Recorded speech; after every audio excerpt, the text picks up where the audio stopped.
আমন্ত্রণ জানাচ্ছি কালবেলা লিড নিউজে। সাথে আছি আমি আফরোজা দিবা। আমাদের আজকের লিড নিউজের শিরোনাম, যার যার পথে হাঁটছে দলগুলো, প্রতিবেদন করেছেন শফিকুল ইসলাম। নানা আলোচনা ও জল্পনার অবসান ঘটিয়ে গত 17 অক্টোবর জুলাই জাতীয় সনদ স্বাক্ষরিত হয়েছে। এখন পর্যন্ত 25টি রাজনৈতিক দল ও জোটের নেতারা তাতে স্বাক্ষর করেছেন।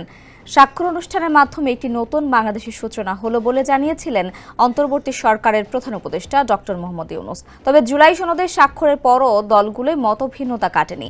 পরিস্থিতি দেখে তার উল্টো মনে করা হচ্ছে। স্কিন শুষ্ক রুক্ষ হয়ে যাবে বলে কি বাইরে যাবে না? জাস্ট 1 2 3 4 করো, স্কিনটাকে রিভাইভ করো। একদিকে জাতীয় ঐকমত্য কমিশন জুলাই সনদ প্রণয়ন ও বাস্তবায়নের উপায় নিয়ে বিশেষজ্ঞদের সঙ্গে বৈঠক অব্যাহত রেখেছে। অন্যদিকে অন্তর্বর্তী সরকারের নিরপেক্ষতা নিয়েও প্রশ্ন তুলেছে দলগুলো। আবার দলগুলোর শীর্ষ নেতারা যথাসময়ে নির্বাচন অনুষ্ঠানের বিষয়ে তাদের আশঙ্কার কথাও তুলে ধরছেন। শুধু তাই নয়, দলগুলো যার যার দাবি দাওয়া নিয়ে ভিন্ন ভিন্ন পথে হাঁটছে। সম্প্রতি নানা ইস্যুতে তাদের মধ্যে মতের অমিল দেখা যাচ্ছে। জামাত সহ 7টি দল কর্মসূচি পালন করছে। এরই মধ্যে গত মঙ্গল ও বুধবার 2 দিনে 3টি রাজনৈতিক দলের শীর্ষ নেতারা অন্তর্বর্তী সরকারের প্রধান উপদেষ্টার সঙ্গে দেখা করে নিজেদের দাবি ও অবস্থান তুলে ধরেছেন। এতে স্পষ্ট হয় যে দলগুলো এখনো এক ছাতার নিচে আসতে পারেনি।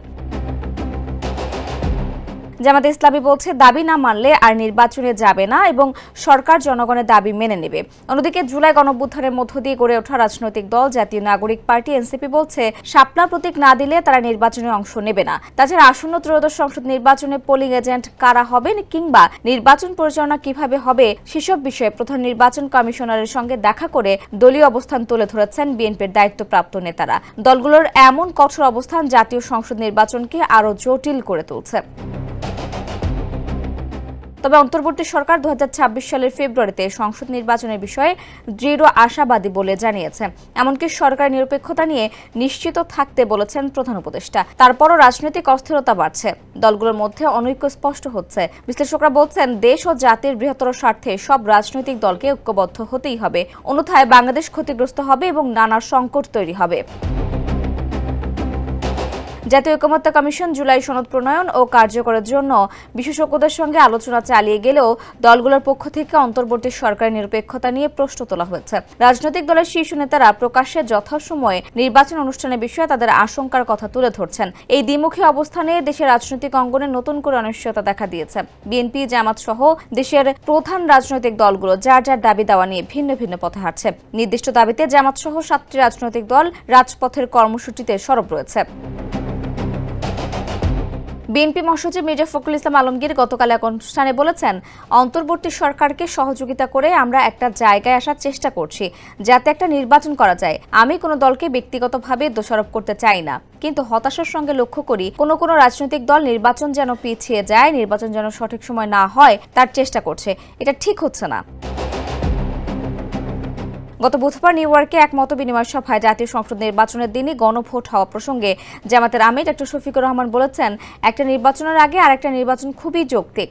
ওই দিন যদি নির্বাচন হয় তাহলে কিসের ভিত্তিতে নির্বাচন হচ্ছে সেটা মানুষ জানবে না। তাছাড়া যখন 2টি ব্যালট পাবে, বাংলাদেশের মানুষ এতটা সচেতন না যে একটাতে সিল দিয়ে আরেকটা পকেটে করে নিয়ে আসবে। যেটাতে মার্কা দেখবে সেটাতে সিল মেরে সে চলে আসবে। এটা করতে না পারলে 2টি ক্ষতি হবে। একটা বলেছি, আরেকটা হলো নির্বাচন প্রক্রিয়াটা ধীর হয়ে যাবে, তখন ভোটার কম হবে। এদেশের মানুষ কিন্তু ভোটের জন্য পিপাসিত হয়ে আছে, কেননা 3টা নির্বাচনে দেশের মানুষ ভোট দিতে পারেনি। তরুণ সমাজ তার জীবনের প্রথম ভোটটাও দিতে পারেনি। আমরা চাচ্ছি এগুলোকে নির্বিঘ্ন করার জন্য। এগুলোর মীমাংসা না হলে নির্বাচন হবে কি করে? নিশ্চয়ই সরকার সিদ্ধান্ত নেবে। তবে আমরা এমন কোনো নেতিবাচক কাজ করব না যেটা জাতীয় জীবনে অনিশ্চয়তা তৈরি করবে। আমরা সিরিয়াসলি চাই যে নির্বাচনটা রমজানের আগেই হবে। আমরা মনে করি ফেব্রুয়ারিতে নির্বাচন না হলে সন্দেহ এবং সংকট দুটোই দেখা দেবে। এজন্য আমরা ফেব্রুয়ারিতে নির্বাচন হওয়ার পক্ষে। এদিকে বুধবার প্রধান উপদেষ্টা ডক্টর মোহাম্মদ ইউনূসের সঙ্গে বৈঠকের পর এনসিপির আহ্বায়ক নাহিদ ইসলাম বলেছেন, প্রতীক না থাকলে আমরা কি নিয়ে নির্বাচন করব? শাপলা ছাড়া অন্য কোনো প্রতীকে আমরা নির্বাচনে অংশ নেব না। নির্বাচন কমিশনের গঠন প্রক্রিয়া, কমিশনের বর্তমান আচরণ আমাদের কাছে নিরপেক্ষ মনে হচ্ছে না, এটা স্বচ্ছ হচ্ছে না এবং নির্বাচন কমিশন সাংবিধানিক প্রতিষ্ঠান হিসেবে যেভাবে কার্যক্রম করার কথা ছিল সেটা করছে না। কিছু কিছু দলের প্রতি পক্ষপাতিত্ব দেখা যাচ্ছে এবং কোনো দলের প্রতি বিমাতা সুলভ আচরণ করছে।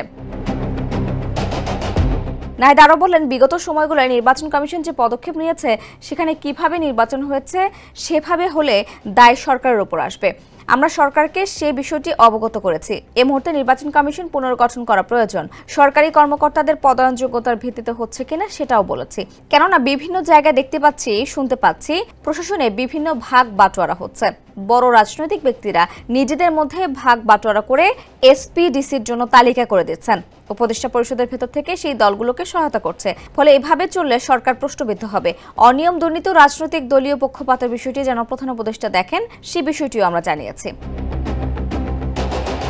বিশ্লেষকরা মনে করছেন দেশ ও জাতির বৃহত্তর স্বার্থে সব রাজনৈতিক দলকে অবিলম্বে ঐক্যবদ্ধ হতে হবে এবং জুলাই সনদের প্রতি শ্রদ্ধাশীল হয়ে একটি অবাধ, সুষ্ঠু, নিরপেক্ষ নির্বাচন অনুষ্ঠানের পথ প্রশস্ত করতে হবে। অন্যথায় এই রাজনৈতিক অনৈক্য বাংলাদেশকে ক্ষতিগ্রস্ত করবে এবং জাতীয় অগ্রযাত্রা বাধাগ্রস্ত হবে। রাজনৈতিক মতপার্থক্য ভুলে দলগুলো দ্রুত সংলাপে বসা এখন সময়ের দাবি।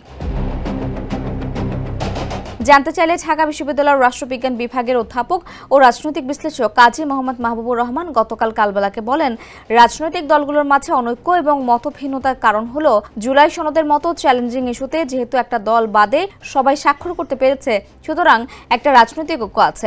আর প্রতিদ্বন্দ্বিতা তো থাকবেই। প্রতিদ্বন্দ্বিতার জন্যই কিন্তু বিভিন্ন রাজনৈতিক দল যারা ক্ষমতায় যেতে চায় তারা নানান ইস্যু সামনে নিয়ে আসছে। ফলে দুটি কাজ হচ্ছে। প্রথমত, তারা রাজনীতির মাঠে নিজেদের অবস্থান ধরে রাখছে, পিপল মোবিলাইজ করছে। দুই, তারা কোনো বিষয়ে কথা না বললে এবং একে অন্যদের বিরুদ্ধে তাদের যে দাবিগুলো আছে সেগুলো না বললে এই রাজনৈতিক অবস্থাটা শিথিল হয়ে যেত। দলগুলো একে অন্যের সঙ্গে প্রতিদ্বন্দ্বিতা করে বাংলাদেশের রাজনৈতিক অবস্থাটাকে আগ্রহের জায়গায় রেখেছে। তিনি আরো বলেন, দলগুলোর মধ্যে এমন প্রতিদ্বন্দ্বিতা না থাকলে, তাদের দাবি দেওয়া প্রকাশ না করলে এটা রাজনৈতিক শূন্যতা দেখা দেয়, মানুষ অরাজনৈতিক হয়ে যায়। এজন্য গত 15 বছরে একটা পর্যায়ে আওয়ামী লীগও সারাক্ষণ অন্যের বিরুদ্ধে বলতো। এত কিছু থাকার পরও বলতো কেন? কারণ রাজনীতিতে এটা অ্যাক্টিভ রাখতে হয়, এটাই রাজনীতি। আমার কাছে মনে হয় বেশিরভাগ ক্ষেত্রেই তাদের যে দাবিগুলো কিছু কিছু তারা বাস্তবায়ন করতে পারবে। তারা মূলত একে অপরের ব্যাপারে প্রতিদ্বন্দ্বিতা শুরু করছে এবং বোঝানোর চেষ্টা করছে তারা অ্যাক্টিভ আছে এবং ক্ষমতায় যেতে চায়। প্রেক্ষাপট তৈরি এবং মাছ গরম রাখার জন্য এগুলো বলতে হয়।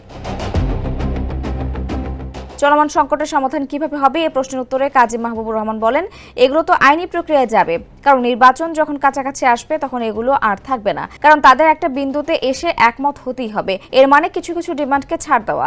যদি আইনি প্রক্রিয়া না হয় সেটা কিভাবে করবে সরকার? সরকারকে চাপ দিলেই তো হবে না। জুলাই সনদের বাস্তবায়ন প্রক্রিয়া নিয়ে এখনো সিদ্ধান্ত হলো না, এমন প্রশ্নে তিনি বলেন, ঐকমত্য কমিশনে তো গণভোটের সিদ্ধান্ত হয়েছে। গণভোট সরকার কবে করবে সেই সিদ্ধান্ত নেবে এক সময়। আজকেই সিদ্ধান্ত নেওয়া জরুরি নয়। পৃথকভাবে গণভোট করলে অনেক ঝুঁকি আছে। গণভোট এবং সংসদ নির্বাচন একদিনে করলে ঝুঁকি নেই।